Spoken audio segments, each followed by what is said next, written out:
Dear student, कैसे हैं आप। आज हम फिर आपके सामने ग्रामर टॉपिक के ऊपर एक वीडियो लेकर के आए हैं, जिसे 8वीं क्लास के लेसन नंबर 6 जो पेज नंबर 94 हनी डू जो हमारी बुक है उसकी एक्सरसाइज से लिया गया है।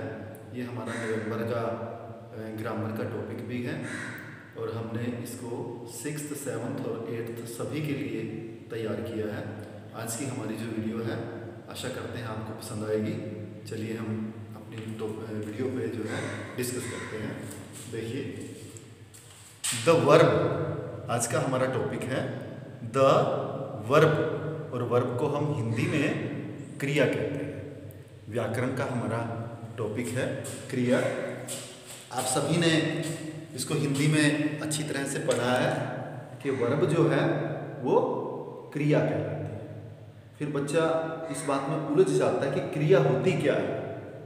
क्रिया अगर हम इंग्लिश में देखते हैं तो एक्शन वर्ड, जैसे प्ले, स्लीप, रन, राइट, गो, फाइट, क्लाइंब, निट, फ्लाई। अगर आप इसको हिंदी में देखते हैं, खेलना, सोना, दौड़ना, लिखना, जाना, लड़ना, चढ़ना, बुनना, उड़ना, ये हमारी सभी जो है वो क्रियाएं कहलाती हैं। हमने देखा कि इनका जो लास्ट जो अंतिम जो अक्षर है वो ना, तो ज़्यादातर जो हमारी क्रियाएं होती हैं उसको अगर यदि हमें पहचानना है तो उनके अंत में आपको ना मिले। तो ये हमारी सभी जो है वो क्रियाएं हैं। हम अपने टॉपिक की तरफ बढ़ते हैं। फॉर एग्जांपल हम इंग्लिश में देखते हैं, अपनी इंग्लिश ग्रामर में जब हम वर्ब को रिकॉग्नाइज करते हैं, पहचानते हैं, तो उसमें आप ध्यान से देखिए, बॉय प्लेस, लड़का खेलता है, कि लड़के के द्वारा क्या क्रिया हो रही है, खेलना। लड़का क्या कर रहा है, खेलना। लड़के के द्वारा क्या क्रिया हो रही है, खेलना। तो प्लेस जो है इसमें वो वर्ब है। बेबी स्लीप्स, बेबी क्या कर रहा है, सोता, यानी कि बेबी के द्वारा सोना, सोने की क्रिया हो रही है, वो सो रहा है। दीपक प्लेज फुटबॉल, दीपक क्या खेलता है, फुटबॉल खेलता है। उसके द्वारा क्या खेलना हो रहा है, फुटबॉल खेल रहा है। इसमें भी हमारी क्रिया क्या है, खेलना। और हम फोर्थ सेंटेंस को लेंगे, mother is knitting a sweater. Knitting माने बुनना, बुनना। माँ क्या कर रही है, माँ स्वेटर बुन रही है। तो बुनना, खेलना, सोना, खेलना, इन 4 वाक्यों के अंदर ये हमारी सभी क्रियाएं हैं। अब आप इंग्लिश की डेफिनेशन देखें। जब आप डेफिनेशन देखते हैं इंग्लिश की, a verb is a word that tells और असर्ट, जो हमें कुछ बताती है। किसके बारे में बताती है, समथिंग अबाउट अ पर्सन, कि व्यक्ति ने क्या किया है या एक वस्तु ने क्या किया है। जैसे यहाँ बच्चे ने क्या किया है, बच्चा खेल रहा है। बच्चा क्या कर रहा है, बेबी क्या कर रही है, सो रही है, सोती है। दीपक क्या कर रहा है, फुटबॉल खेलता है। माँ क्या कर रही है, माँ एक स्वेटर बुन रही है। तो ये जो हमारे शब्द हैं, ये हमें क्या करते हैं, वर्ब जो हमारा टेल्स या असर्ट करता है समथिंग अबाउट अ पर्सन और अ थिंग।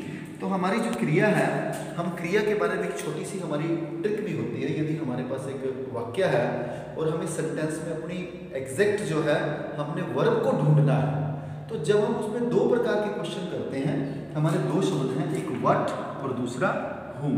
यदि आप 2 प्रकार के प्रश्न अपने आप से पूछते हैं, व्हाट मीन्स क्या, और whom मीन्स किसको।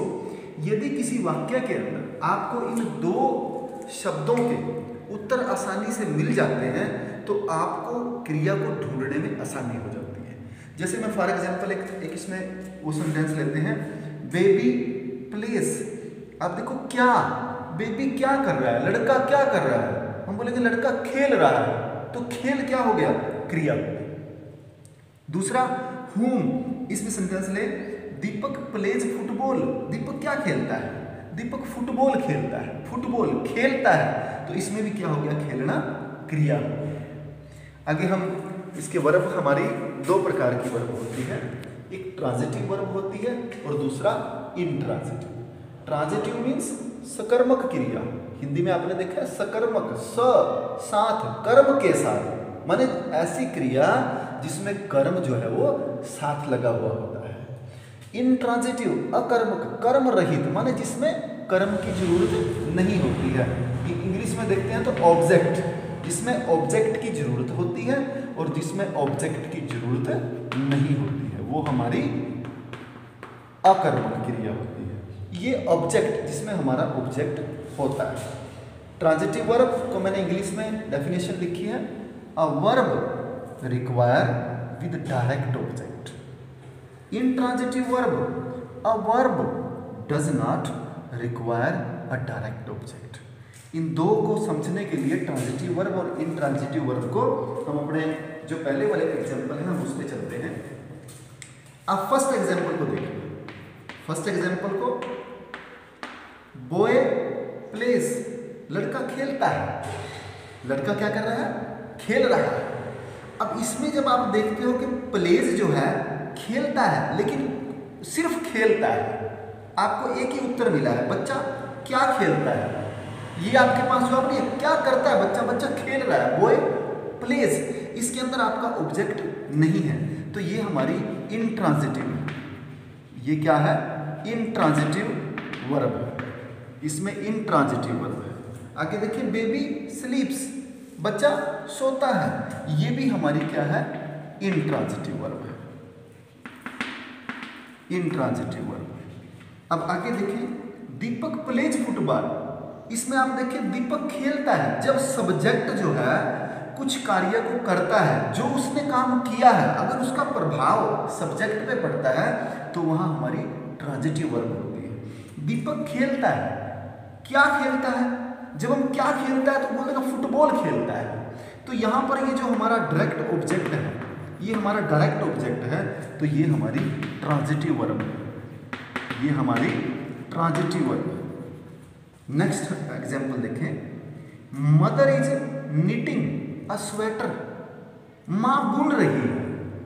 फिर आप अपने आप से प्रश्न पूछते हो, माँ क्या बुन रही है? मदर नीटिंग अ स्वेटर, इसमें स्वेटर क्या है? हिंदी में कर्म, इंग्लिश में ऑब्जेक्ट, ऑब्जेक्ट। इसमें भी एक डायरेक्ट ऑब्जेक्ट है, a sweater. Mother is knitting a sweater, माँ एक स्वेटर बुन रही है। तो नीटिंग जो यहाँ पर वो ट्रांजिटिव वर्ब है, नीटिंग जो है वो ट्रांजिटिव वर्ब है। आगे देखें, इसमें क्लास 8th जो है हनी ड्यू, ये बुक है, लेसन 6 दिस इज जोड़ीज खान जो है, इससे हमने पेज नंबर 94 से एक एक्सरसाइज ली है, क्योंकि हमारा नवंबर का सिलेबस भी है ये, जिसमें हमारा वर्किंग विद लैंग्वेज 94 पेज पे, जिसमें आपको 8th क्लास के बच्चों के लिए ट्रांजिटिव और इनट्रांजिटिव वर्ब को इसके अंदर बच्चों ने छांटना है। फर्स्ट सेंटेंस देखें, द फान वुबल्ड आफ्टर हिम। फान वुबल्ड, वुबल्ड होता है लंगड़ाते हुए चलना, वुबल होता है लंगड़ाते हुए चलना, वुबल्ड। हिम उसके, माने किसके? कोई तो होगा ना। द फान वुबल्ड आफ्टर हिम, तो ये ट्रांजिटिव वर्ब है। क्यों? क्योंकि इसके अंदर हमारे पास क्या है? ऑब्जेक्ट है। जिसमें आपको डायरेक्ट ऑब्जेक्ट मिलेगा वो हमारी ट्रांजिटिव वर्ब। सेकंड देखिए, यू फाउंड हिम, तुमने उसे ढूंढा, उसे, यहां पर फिर डायरेक्ट ऑब्जेक्ट है, ये हमारी ट्रांजिटिव वर्ब है। थर्ड देखें, ही dipped his finger in the milk, ये हमारा क्या है? ये हमारा डायरेक्ट ऑब्जेक्ट है। ही डिप्ड, उसने डुबोया, फिर बोलो क्या डुबोया? अपनी उंगली डुबोई, his finger in the milk, ये भी हमारा ट्रांजिटिव वर्ब है। फोर्थ सेंटेंस देखें, ही वॉक्ड ऑल डे। अब इस सेंटेंस को ध्यान से देखने की जरूरत है। ही वॉक्ड, वह चला पूरा दिन। आप इसमें पूछो वो वह क्या चला?